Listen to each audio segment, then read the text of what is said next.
Hello, my name is Dr. Kirsten Lum.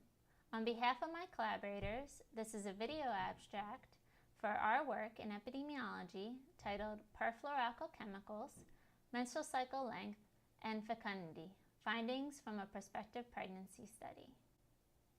Perfluoroalkyl substances, or PFASs for short, are found in many products used in our homes. You may have heard about them in the news for their presence in some microwave popcorn bags, contaminated food, and some drinking water supplies. They've been detected in human serum and plasma in the US and in other countries. Recently, scientists from over 30 countries signed the Madrid Statement, a call for action to restrict usage of these chemicals and develop alternatives. In this work, we investigate the potential relation between perfluoroalkyl substances, female menstrual cycle length, and female fecundity, or the biologic capacity of a woman for reproduction.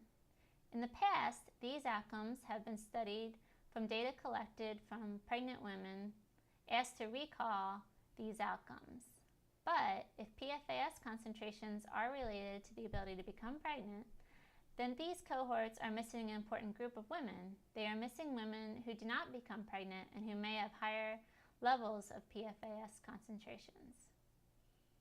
In addition, validation studies of retrospectively recalled menstrual cycle length and time to pregnancy have found considerable measurement error when compared to prospective measurement of these outcomes.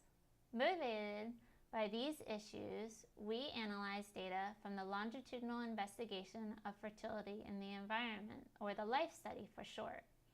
In this prospective pregnancy study, 501 couples from Michigan and Texas in the United States were recruited from 2005 to 2009 upon discontinuing contraception for the purposes of becoming pregnant.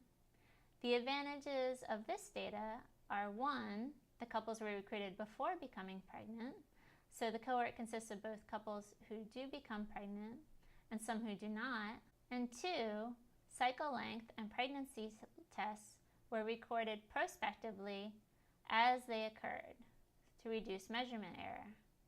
And 3, PFASs were measured at enrollment prior to conception, which is the relevant sensitive window when studying environmental chemicals and fecundity. In addition, we studied 7 perfluoroalkyl substances, including the predominant PFOS and PFOA, but also the lesser studied PFNA and PFDEA. Since menstrual cycle length and fecundity have shown to be related, we took a novel Bayesian joint modeling approach, which allowed us to incorporate uncertainty in measuring cycle length into our fecundity models. You can find out more about this approach in the methods section and in the appendix. We found that women in the second versus lowest tertile of serum PFDEA had longer menstrual cycles, as indicated by an acceleration factor greater than 1. Conversely, women with the highest levels of PFOA serum concentration had shorter menstrual cycles compared to women with the lowest concentrations. Changes in either direction are important, as we found that both shorter and longer than average cycles are associated with diminished fecundity. In the fecundity models, we found that women in the second versus first tertile of PFNA had a lower probability of pregnancy, though not when comparing women in the third versus first tertile.